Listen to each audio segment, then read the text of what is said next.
I've been good, just training hard. That's literally just been about it. I've just sort of been eating, training, sleeping, repeating. That's the life. Obviously, only like a few days now till the weigh-in. How you feeling? How's the weight cut gone? Weight cut's gone sound. Obviously, it's never like fun, but I'm just at a point now where, ready to just jump in a hot bath. Yeah. Has it sort of gone any different to like usual, or is it just sort of better or worse, or just sort of? It's been good. Got a full 8 weeks. I think I actually prefer short notice. Like thinking about this now, but yeah, full 8 week fight camp. It's been pretty normal, really. Haven't really had any big hiccups to it, so yeah, it's all good. How's it sort of coincided with George's obviously fight camp starting? It's obviously like a few weeks time. Yeah, well, we only found out about George's fight the other week, really. So,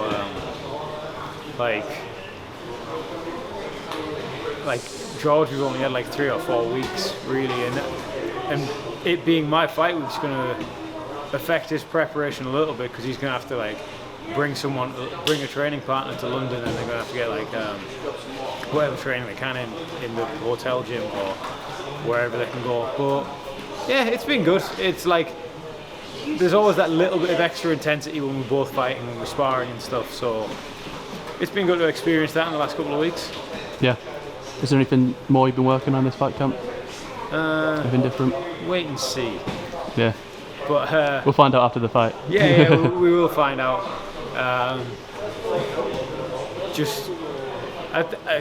Saying that, I think same old will unfold to Aimable. He's terrible on his back foot. Like as soon as he starts getting pushed backwards, he's like not the fighter he is at all when he can hold the centre or when he's going forward. So yeah, just keep chipping away. Just kept working in the gym, doing my stuff. Yeah. Obviously, Paul's Hughes Vucenic this weekend as well on the same card. Do you see your fight as a number one contender fight? Oh, yeah. With the winner of that fight going on to fight in the UFC?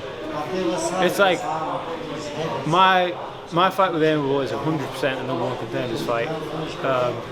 If the UFC doesn't snap up the winner of that fight, then it's on with whoever that is. If not, then vacant belt for me. Sorry. Blah, blah. But yeah, if the UFC doesn't snap them up, then I'll fight them. If not, whoever else it is for the vacant belt, I am in line. So I don't know, maybe Pasquale again, maybe some random American on the New Year's Eve one. Who knows? It's all up in the air. All I got to do is boot Aimable's head in. So you're just keen, if you get offered like another fight straight afterwards that isn't a title fight, you'd still be keen to take it? If it wasn't a title fight, maybe not, depending on timing. Just because like the title fight would be worth rushing back into a fight camp for, if you know what I mean. Like a title fight or a UFC offer would be worth rushing back into a fight camp. But I think that period of like that out of camp period's important, and I haven't had a proper out of camp period for a little while. I was going to say you've already had quite a busy year. Well, I've had a busy last half to it really. So I was pretty much in fight camp from the start of the year to the June one, where there was like a little bit of an injury break, and then from June I didn't know when I was going to be back in. I was kind of thinking, well, I've had a draw with the Italian, there's this in Italy card. I was kind of like staying ready for that. So I've been very fight campy this year. So I'm looking forward to a period of get fat.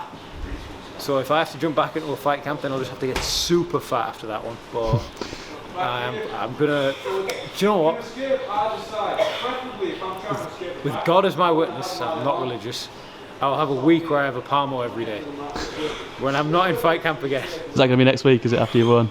If I don't have to jump right back into a fight camp, then yeah. If I do, then no, that would be the worst kind of self-sabotage. But a Palmo day keeps the doctors very much in business. I was going to say probably not away. So. Obviously, once you've got down south, what's normally like the process for you on like fight week? A few days before the fight, you sort of just hitting pads, sort of keeping. Yeah, like a little.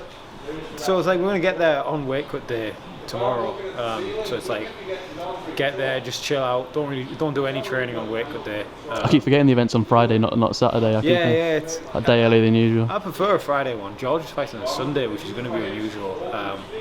The sort of like, because we're very used to pacing it for Friday fight weeks or Saturday fight weeks. So Saturday fight weeks, everyone does them.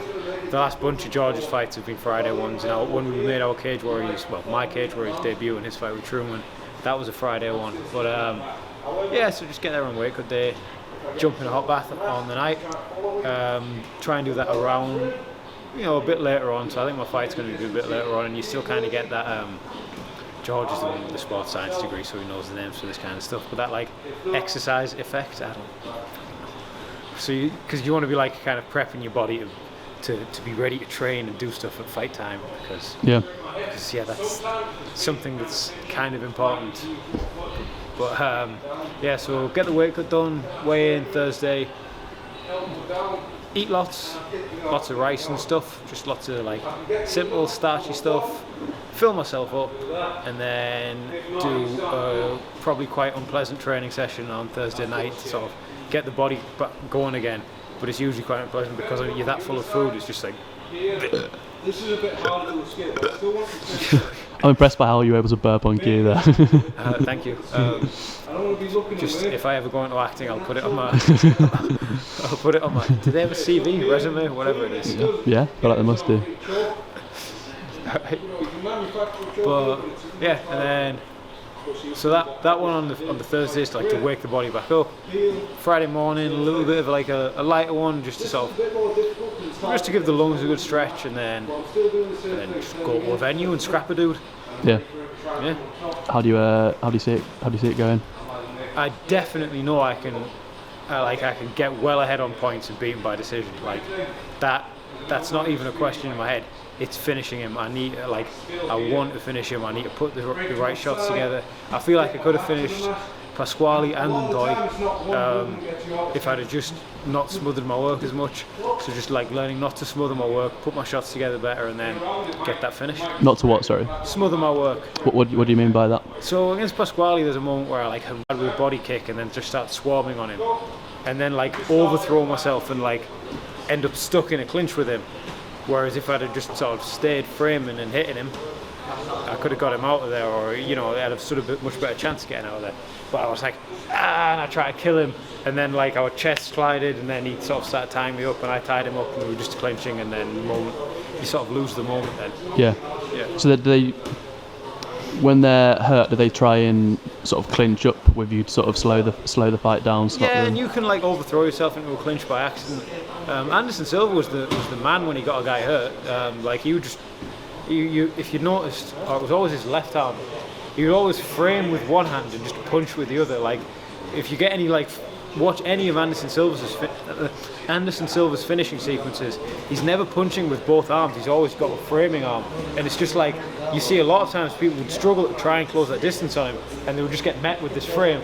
And because like they're touching his frame, he's like he doesn't even see where the head is. He can just and then obviously like that would lead into his knees and all that kind of stuff. So yeah, maybe a bit of that. Shame he got beat by Jake Paul. Yeah, like thing is, because like Jamie Taylor, my first jiu-jitsu coach, is convinced that Anderson took a dive. Like, oh, why would someone square up with him? He didn't. He just got beat fair and square. He's old. And then he was like, oh, well, why would he have squared up with him in punching range like that? And I'm like, Jake Paul squared him up. Anderson entered all bladed, and Jake Paul took a little inside step, a little inside pivot, mid-combo, and then that's where the right hand landed. So he squared Anderson up. As much as we don't want to admit it, for whatever reason, Jake Paul is fucking good at boxing, and he's a really good athlete. Could you beat him? Oh yeah, like and especially in MMA, I would fucking just like stamp his knees a bit. Yeah. But yeah, I'd smash him up. What about the Paul brothers versus the Hardwick brothers? That's the fight that people want, or the one that would make us the most money. Do you think there's anything Aimable could do in this fight that could surprise you? Well, anything other than holding the centre and 1-2 will be a surprise. But I don't know. He's Sounds like you're not expecting much then. he's just very like, he's a very if it ain't broke, don't fix it fighter. He just sort of keeps good basic skills. He doesn't really go out of them outside of that too much. He's just got like a good set of like basic fundamental skills that are fucking very well drilled into him at this point. So it's just being careful because he can use those to kind of just edge ahead, and then he can he can beat some people by decision or he can make fights look closer than they are. But yeah. As someone with a style like yourself, being like a pressure fighter, if you don't mind me saying, how does someone deal with them basic skills then? Obviously, without giving away your own strategy. Do you know what stun lock is in a video game? I don't know. Right. So sometimes, if you stun lock a character, is when the character gets locked into a stun animation and you can just sort of wail on them. Or if you get stun locked, it's really annoying because you're pressing the controller. Yeah, I think I know what you mean. Just stun locking people. It's like a pretty general in video game sort of thing. You just stun lock them and mash the buttons. Yeah. You mash the buttons while they're stun locked. How do you stun lock someone in real life then? Pressing back and square. Cheers for chatting to me, mate. I appreciate it.